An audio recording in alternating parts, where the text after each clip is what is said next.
Hello, welcome to the Hindu newspaper and editorial analysis.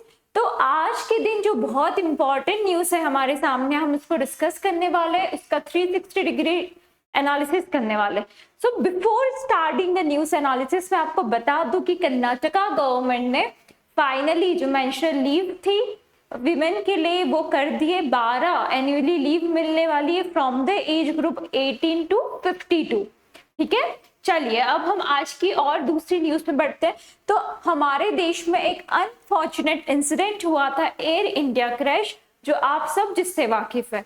तो उस पर इन्वेस्टिगेशन चल रही थी। तो जब कुछ रिपोर्ट सामने आई थी तो कोई प्रॉपर जो इन्वेस्टिगेशन अथॉरिटी उनकी साइड से कुछ स्टेटमेंट नहीं आया था, बट कुछ लोगों ने स्पेकुलेट कर लिया था कि जो पायलट है उनकी गलती की वजह से अहमदाबाद प्लेन क्रैश हुआ था।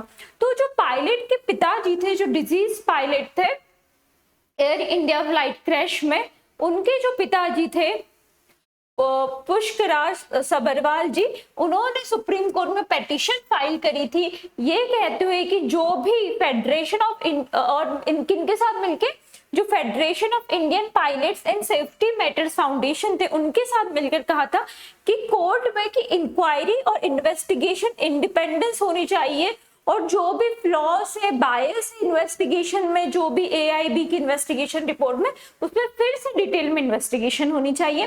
तो फाइनली सुप्रीम कोर्ट ने ये जो पर्टिकुलर इन्वेस्टिगेशन था इस पर कह दिया कि भैया पायलट थे वो इस पर्टिकुलर इसमें इन्वॉल्व नहीं थे, जिसमें 2 to 9 पैसेंजर्स की डेथ हुई थी और 12 क्रू मेंबर्स की डेथ हुई थी। तो हमें पता होना चाहिए कि जो इन्वेस्टिगेशन एजेंसी है उनका नाम क्लियरली पता होना चाहिए। क्या नाम है? Aircraft accident investigation bureau. ये किसके अंदर आता है? तो ये आता है बेटा मिनिस्ट्री ऑफ सिविल एविएशन के अंदर। ठीक है, सो यहाँ पर जो गवर्नमेंट का रिस्पॉन्स था, गवर्नमेंट को रिप्रेजेंट करा था हमारे जो सॉलिसिटर जनरल तुषार मेहता, उन्होंने भी ये कहा था कि जो इन्वेस्टिगेशन एजेंसी है वो कहीं भी उनका उद्देश्य ये नहीं है कि वो पायलट को ब्लेम करे, उनका उद्देश्य ये कि प्रॉपर ऐसे इंसिडेंट्स में इन्वेस्टिगेशन होनी चाहिए ताकि फ्यूचर में फिर से ऐसा कुछ इंसिडेंट देश में ना हो, उस पर हम इंटरनेशनल नॉर्म्स की तरह अच्छे से इन्वेस्टिगेशन कर सके। और जो एआईबी इसका काम ही होता है फॉलो करना इंटरनेशनल एविएशन के नॉर्म्स, और उस हिसाब से इन्वेस्टिगेशन होनी चाहिए, क्योंकि हम सिग्नेटरी है इंटरनेशनल सिविल एविएशन ऑर्गेनाइजेशन की कन्वेंशंस की। ठीक है, और क्लियर कह दिया था गवर्नमेंट ने भी कि गवर्नमेंट भी और जो एआईबी है वो भी पायलट को ब्लेम नहीं कर रही है, बस वो चाहती है कि इंप्रूवमेंट हो सके, सेफ्टी रिकमेंडेशन हो सके। तो अब आइए, जब हमने इसका न्यूज का एनालिसिस करा तो यहाँ पर कौन सा इंपॉर्टेंट लीगल एंगल है जो आपको पता होना चाहिए। तो इन्वेस्टिगेशन जो गवर्न होती है वो होती है एयरक्राफ्ट एक्ट जो है उसके सेक्शन 4C के अंदर, एयरक्राफ्ट एक्ट 1934, और जो aircraft investigation of accidents and incident rule है 2017 के, उनके अंदर। ठीक है, अब हम कभी एआईबी की बात करेंगे तो ये एक स्टैट्यूटरी बॉडी है। स्टैट्यूटरी बॉडी का मतलब क्या होता है? ऐसी बॉडीज जो किसी स्टैट्यूट, किसी एक्ट से बनी है, जो लेजिस्लेशन ने बनाई है। ठीक है, इनका काम होता है to investigate in air accidents. Further इसका ऑब्जेक्टिव क्या होता है कि कॉज को एनालाइज करना, क्यों हुआ, ये नहीं देखना किसकी गिल्ट थी, कौन लाइबल है। ठीक है, उनका काम होता है सजेशन करना ताकि हम प्रॉपर इंटरनेशनल सेफ्टी नॉर्म हमारे देश में सिविल इंडस्ट्री में फॉलो कर सके। चलिए बच्चा, जब हम आगे बढ़ेंगे तो यहाँ पर जो हमारे जस्टिस थे उन्होंने भी क्लैरिफाई करा था कि जो बॉडी है एआईबी, इनका काम नहीं है ब्लेम करने का, बट इनका काम है आइडेंटिफाई करने का कॉज और प्रिवेंटिव मेजर्स देने का। और जस्टिस सूर्यकांत ने भी अर्ज करा था सब पार्टीज से कि किसी भी तरीके से कॉन्फ्लिक्ट ना एयरलाइन और स्टेक होल्डर्स में, और हम ट्रुथ एंड सेफ्टी को प्रमोट कर रहे हैं, स्पेकुलेशन कर रहे हैं, किसी भी तरीके से हम लॉयर जो पायलट है उसको हम ब्लेम नहीं कर रहे, और मैटर एडजर्न कर दिया गया टू फर्दर हियरिंग्स।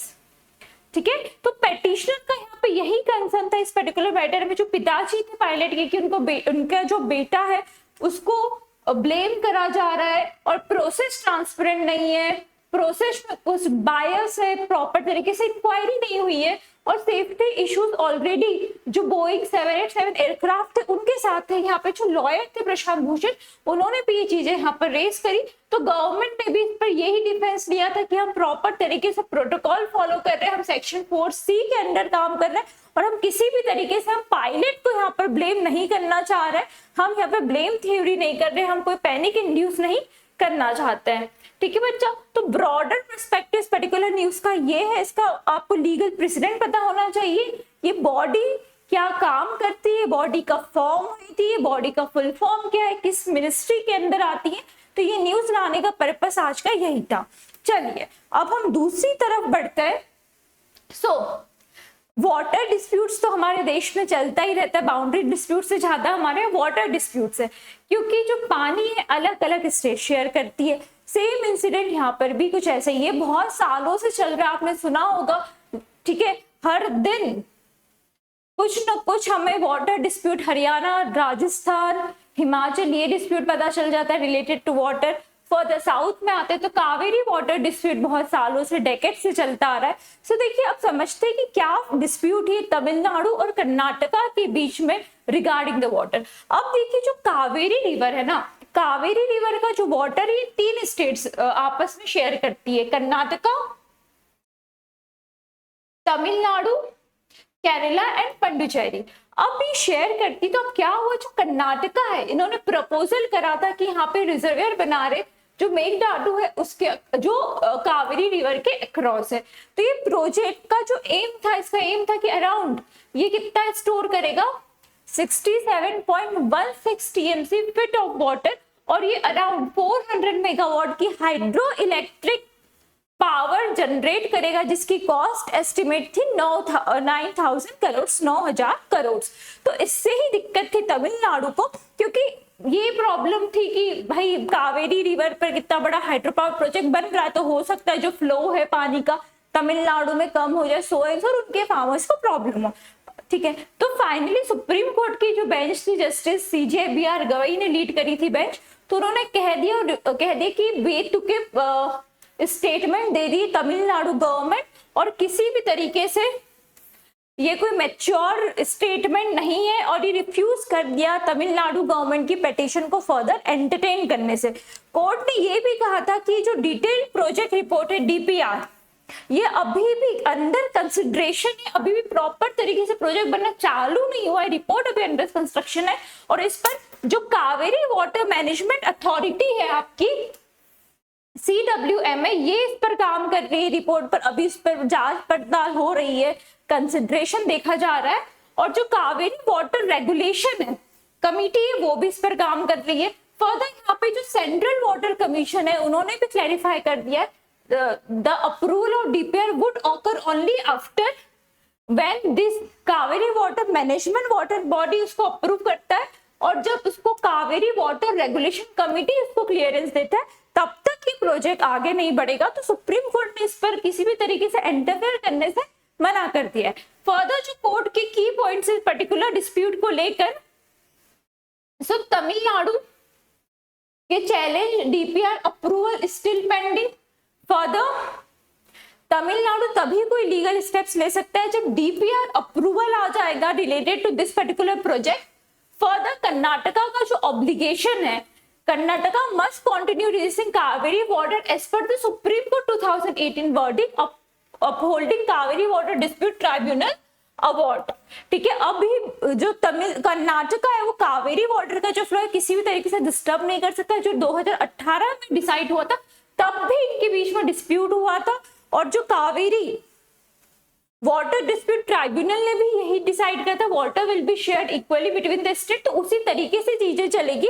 लेकिन यहाँ पे जो तमिलनाडु का जो लॉयर थे मुकुल, उनका यहाँ पे स्टेटमेंट ये था कि जो प्रोजेक्ट है ये वॉयलेट करता है जो CWD थी, मतलब जो कावेरी वाटर डिस्प्यूट ट्राइब्यूनल थी उनके अवार्ड को, और सुप्रीम कोर्ट के 2018 के जजमेंट को भी। उन्होंने आर्ग्यू करा था कि जो डैम है ये नेचुरल फ्लो है वाटर का, जो काबिनी, शिमशा, अक्रावती और सूर्यवंती सब बेसिन से उसका वाटर फ्लो चेंज कर देगी। फर्दर ये जेपटाइज करेगा जो भी कावेरी डेल्टा में जो भी इरिगेशन है वहां पर, और कहीं ना कहीं डेजर्टिफिकेशन कॉज कर देगा वहां पर।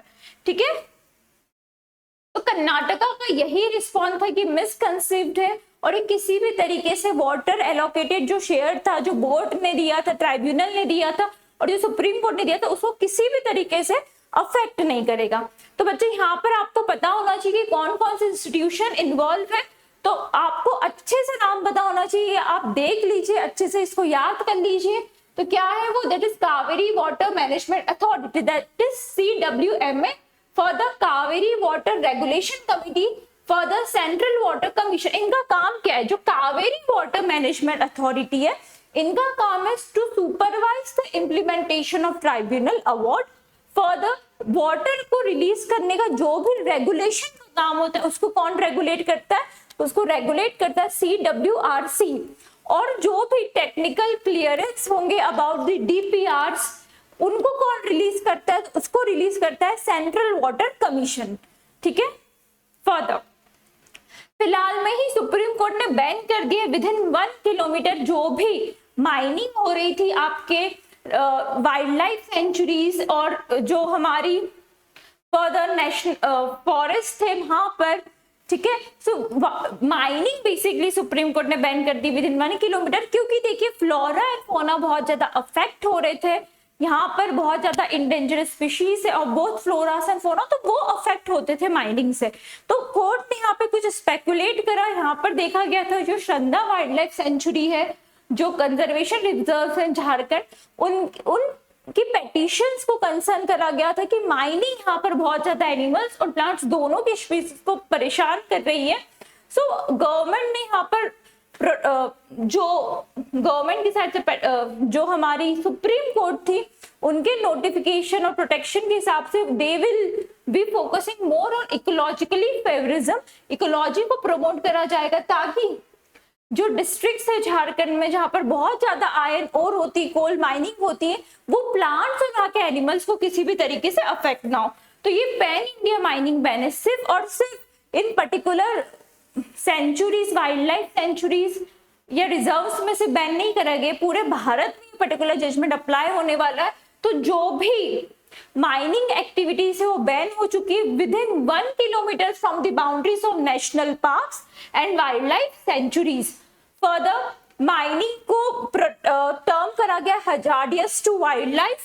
एंड कभी हम इसकी रूलिंग की बात करेंगे तो ये जो रूलिंग एक्सटेंड होती है, it comes from the principle of Goa foundation case, जहां पर सिमिलर रूलिंग सुप्रीम कोर्ट ने दी थी for direction applied to Goa to all Indian states. तो hence national wide rule apply होगा to conserve the environmental protection. ठीक है बच्चा, तो ऑर्डर झारखंड गवर्नमेंट के लिए था to notify the Shanda region as wildlife sanctuary, और ये डायरेक्ट करा था कि जो हमारे फॉरेस्ट ड्वेलर्स है, जो हमारे ट्राइबल्स है, उनका भी कहीं ना कहीं माइनिंग से जो फॉरेस्ट राइट एक्ट है वो भी वायलेट हो रहे थे। तो सुप्रीम कोर्ट ने उसको भी प्रोटेक्ट करने की इस ऑर्डर से कोशिश की है। ठीक है, सो ये पता होना चाहिए आपको।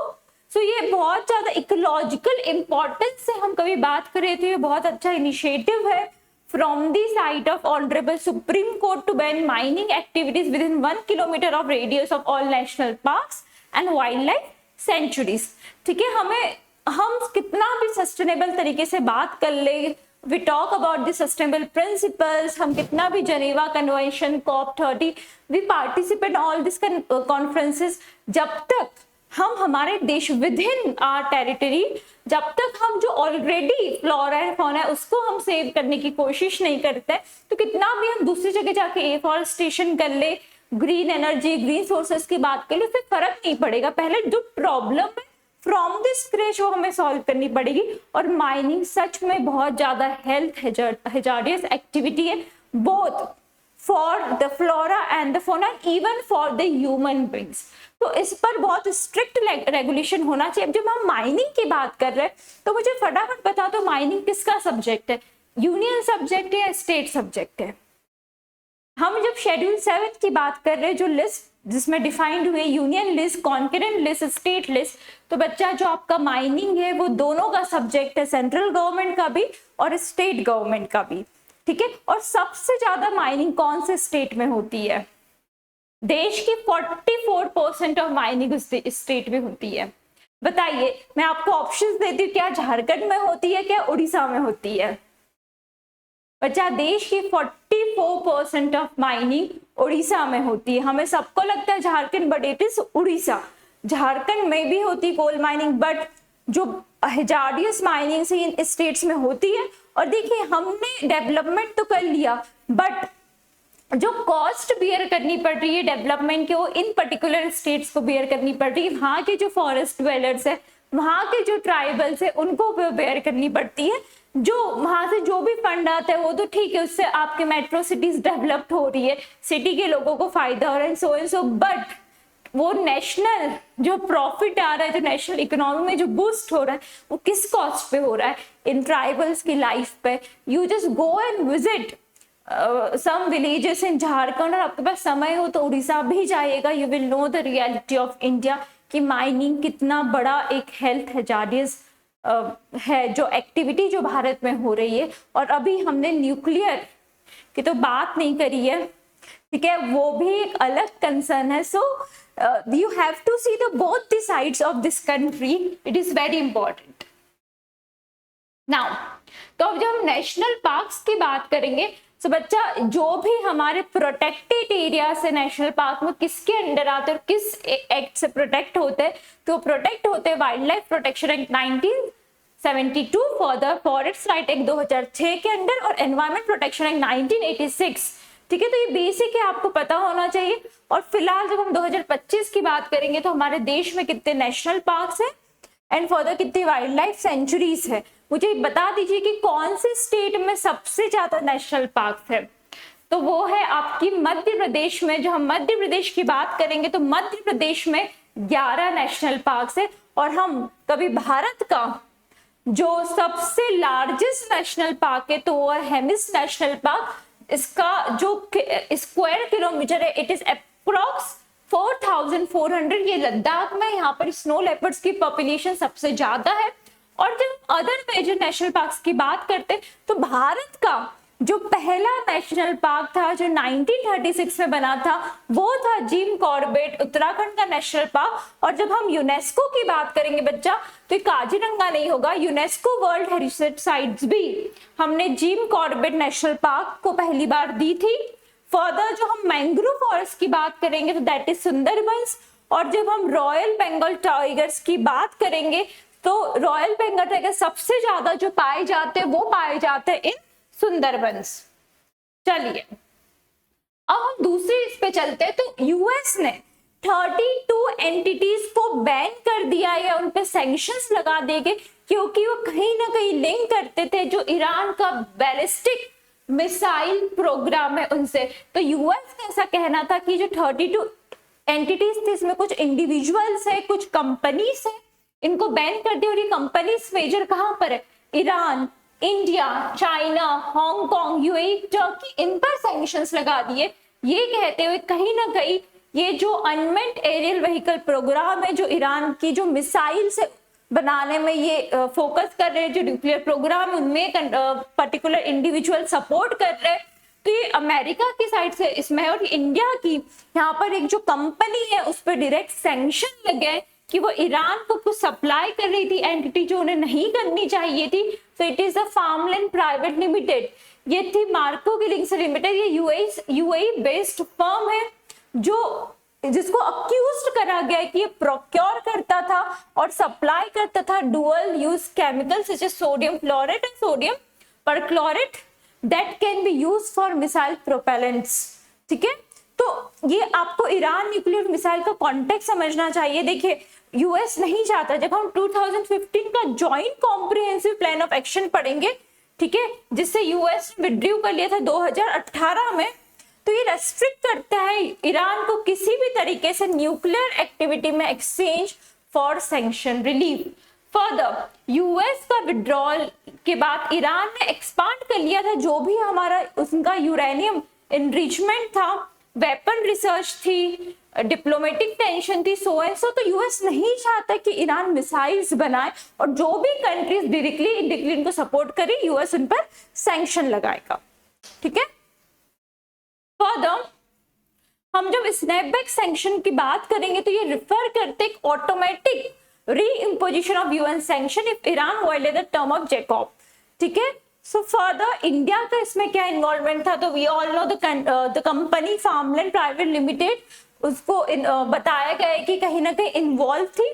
फर्दर इंडिया को हमारे independent diplomatic and energy ties बनाना है with both the US and Iran, तो ये कहीं ना कहीं हमारी इंटरनेशनल स्ट्रेटेजी को खराब करता है ऐसा सैंक्शन, क्योंकि ईरान से भी हमें अच्छे संबंध बनाने हैं, चाबहार पोर्ट ईरान में। ठीक है, तो ना आज के हम द हिंदू के एडिटोरियल की बात करेंगे।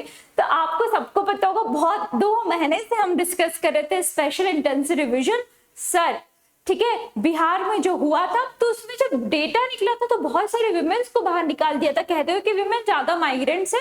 ठीक है, और लेकिन अभी जो वोटिंग की जो लिस्ट आई थी तो उसमें पता चला, देखिए हमें जो मेन वोटर 40 लाख विमेन्स को रजिस्टर किया गया था in voting list, but man से कम था ये रेशियो, लेकिन जो वोट देने जो महिला आ गई थी वो मैन के कंपैरिजन में ज्यादा वोट्स किसने दिए इस बार, विमेन वोटर्स ने दिए। तो चलिए इसको हम एनालाइज करते हैं, इस पर्टिकुलर एडिटोरियल को। आपने एडिटोरियल पढ़ लिया होगा, due to the policy guidelines to protect the copyright. हम प्रॉपर एडिटोरियल नहीं ला रहे, बट उसका एनालिसिस है यहाँ पर। एडिटोरियल आपको खुद पढ़ना, फिर आपको एनालिसिस समझना। ये एनालिसिस आपको बहुत ज्यादा हेल्प करेगा even in CLAT to understand the editorial और अदर जो कॉम्पिटिटिव एग्जाम्स है उसमें भी। सो बिहार का जो असेंबली इलेक्शन था, preliminary data shows women outvote men by at least 4.3 lakh vote despite 42 lakh fewer women being registered after surge of electoral rolls। women का registration कम हुआ था, लेकिन फिर भी उन्होंने outnumber करा men so in Bihar। This create a paradox, fewer registered women voted in greater absolute number than men।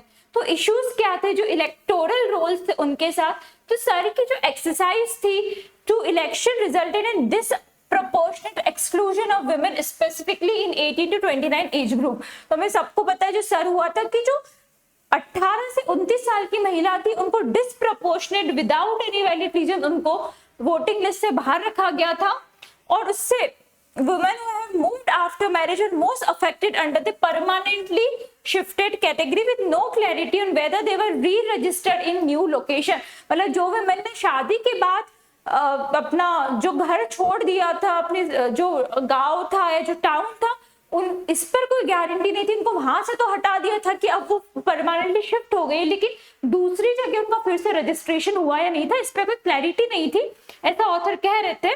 So consequently the gender ratio on Bihar electoral was dropped by 892 women per 1000 men, down from 90 year earlier।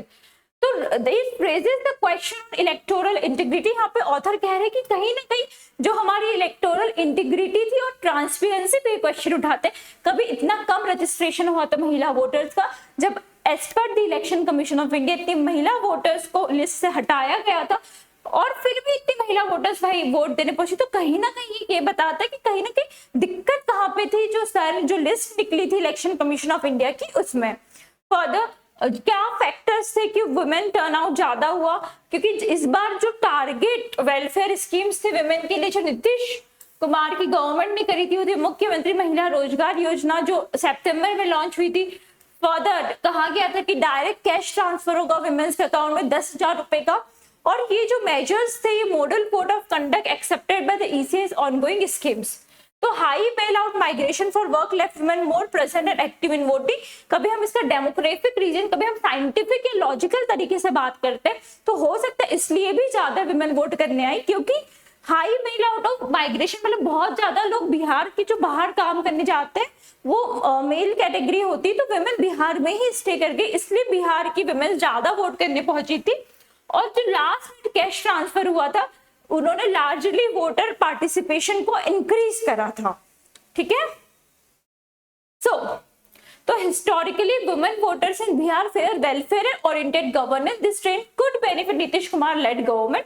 तो author के लिए कहीं ना कहीं इस particular scheme से जो थी 10,000 वाली नीतीश कुमार गवर्नमेंट को बेनिफिट यहाँ पे दिख सकता है, unlike other states such as Kerala और वेस्ट बंगाल। तो बिहार का जो पैटर्न है इलेक्शन का, ये वेलफेयर इंसेंटिव, डेमोग्राफिक फैक्टर्स पे बहुत ज्यादा चलते हैं, यहाँ पे लोग सोच समझ के वोट नहीं देते हैं उतना as compare to other state जहाँ पे बहुत सारे फैक्टर्स देखे जाते हैं, ठीक है। सो while high women turnout is positive, it must be qualified due to role anomalies. So electoral participation gains meaning only with accurate and fair registration. तो यहाँ पे ऑथर कह रहे कि ठीक है ज्यादा वुमेन ने वोटिंग करा, लेकिन ये तब तक ही वैलिड होगा, तब तक ही हम इसको जस्टिफाइड कह सकते हैं, जब तक हमें श्योरिटी मिल जाए कि ये प्रॉपर फेयर एक्यूरेट ये रजिस्ट्रेशन था। कभी ये फेयर एक्यूरेट रजिस्ट्रेशन नहीं था तो कहीं ना कहीं जो हमारा इलेक्टोरल पार्टिसिपेशन है इस पर सवाल उठ जाएंगे, जो हमारे देश की डेमोक्रेसी है इस पर सवाल यहाँ पर उठेंगे।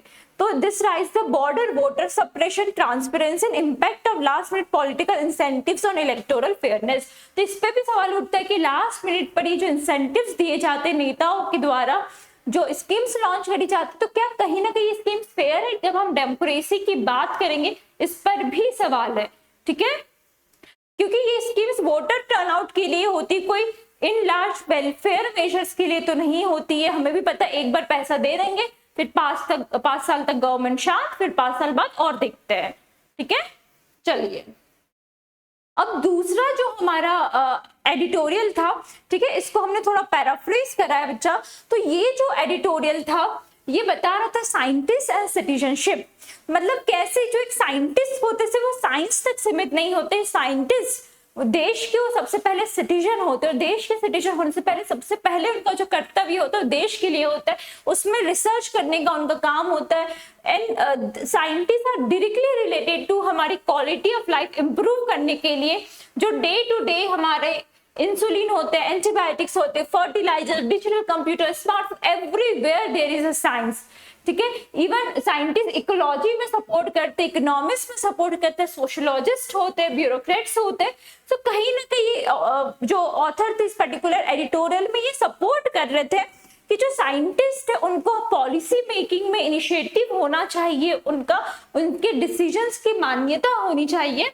So editorial emphasized 3 contexts in which scientists should engage with the national issue। जो पहला था कि उन्हें पॉलिसी मेकर्स होना चाहिए to clarify misconception about rare earth element which have unique economic and strategic importance। Second, scientists can educate the public on issues like AI, highlighting risks such as bias data affecting prediction। तो scientist यहाँ पे अच्छे professors हो सकते हैं, अच्छे teachers हो सकते हैं, एक सोशल रिफॉर्मर के जैसे काम कर सकते हैं। और साइंटिस्ट को कभी हम दूसरे टॉपिक से भी जोड़े तो इलेक्टोरल सिस्टम की बात हो गई, तो उसमें प्रोबेबिलिटी, स्टैटिक्स, नेशनल एनालिसिस में भी बकायदा ये अपनी रीजनिंग जो डिस्कशंस होंगी इसमें वो प्रॉपर प्रोपोर्शनेट तरीके से अपना सही आंसर और डिसीजन को बताएंगे। So scientists affirm their citizenship, contribute to perspective that are ideally free from political bias, illogicality and hypocrisy। तो जो साइंटिस्ट है उनके स्टेटमेंट फ्री होने चाहिए पॉलिटिकल बायस से, जो हिपोक्रेसी है उससे, और जो भी इलॉजिकल जो बात करते नेता लोग वो साइंटिस्ट के स्टेटमेंट में नहीं झलकनी चाहिए, यहाँ पर ऑथर कह रहे थे। So thank you for your patience listening. कल हम फिर से मिलेंगे in the Hindu newspaper and editorial analysis में। आपको कुछ भी डाउट्स हो कमेंट सेक्शन में पूछ सकते हो, and if you want PDF of this particular analysis and current affairs you can follow our channel CLET Pro Vidya. Thank you.